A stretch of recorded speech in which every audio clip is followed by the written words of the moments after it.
and welcome to LearnCity. Today on government, we'll be looking at the process of organizing an election. We have the process of organizing an election. The first thing is setting up of electoral act.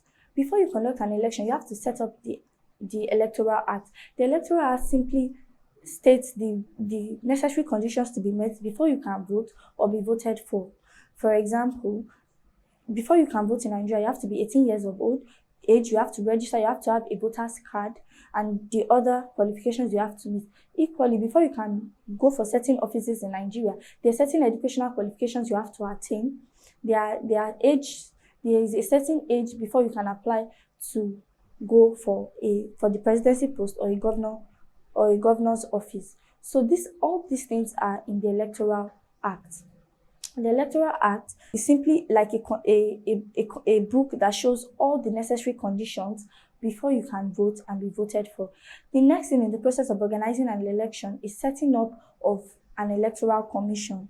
You set up an electoral commission that oversees the affairs of voting, right from screening of the candidates that want to go for voting, to registration of voters, to the actual voting.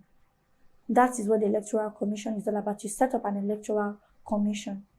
The next thing is the delimitation of constituency. The delimitation of constituency simply means breaking down the country into certain constituencies for ease of voting. So we break the country into constituencies for ease of voting.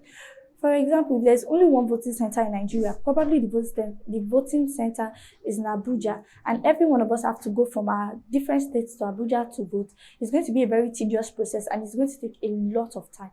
So basically, the next process of organizing an election is that we break the country into constituencies for ease of voting. The next thing is registration of political parties. Political parties that want to bring forth candidates, that want to bring candidates to run for a post or an office in government, need to register their political parties under the Electoral Commission. The next thing is the registration and display of voters register. The registration of voters and the periodic display of voters register. So the next thing is that voters register, and then the Electoral Commission, they display the voters register periodically.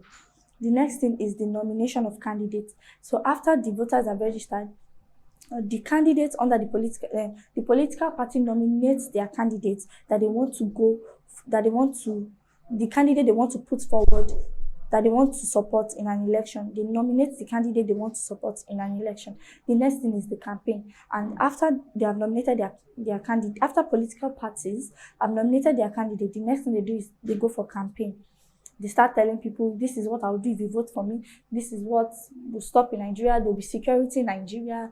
Would have 24 hours electricity supply, there will be good roads and all those stuff. So they start campaigning from state to state and soliciting the votes of the citizens. The next thing we do is we vote, and then they announce the results and elect the winner into office. Yes. The next thing we'll be looking at is the condition necessary for a free and fair election.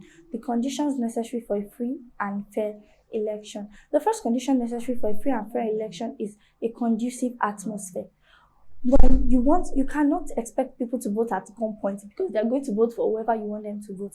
There has to be a conducive atmosphere before a free and fair election can take place. So eligible voters should be allowed to exercise their voting rights without fear of intimidation, harassment, or compulsion. People should be able to vote in a conducive atmosphere. That is the only time we can have a free and fair election. When people are not voting under pressure, they are not voting under any form of compulsion, they are not voting under harassment or intimidation, they are voting in a conducive environment, then we would have a free election. The second necessary condition for a free election is the equality of citizens. Every citizen should be regarded as being equal to the other. Every citizen should be regarded as being equal to the other. So no one citizen should be higher than another citizen. Every citizen should be equal. If we want to have free and fair election, every citizen has to be considered equal. Another necessary condition for a free and fair election is the independence of the Electoral Commission. The independence of the Electoral Commission. The Electoral Commission should be neutral and impartial so that they can take full responsibility of all the election. When the Electoral Commission is dependent on government, they would not be able to exercise their duties independently, neutrally, and impartially. So the Electoral Commission needs to be independent of any external force. The Electoral Commission needs to be independent for there to be a free and fair election. Another condition necessary for a free and fair election is the display of voters' register. The register contains the names of voters and should be displayed before and during the election to include all eligible voters to avoid double voting.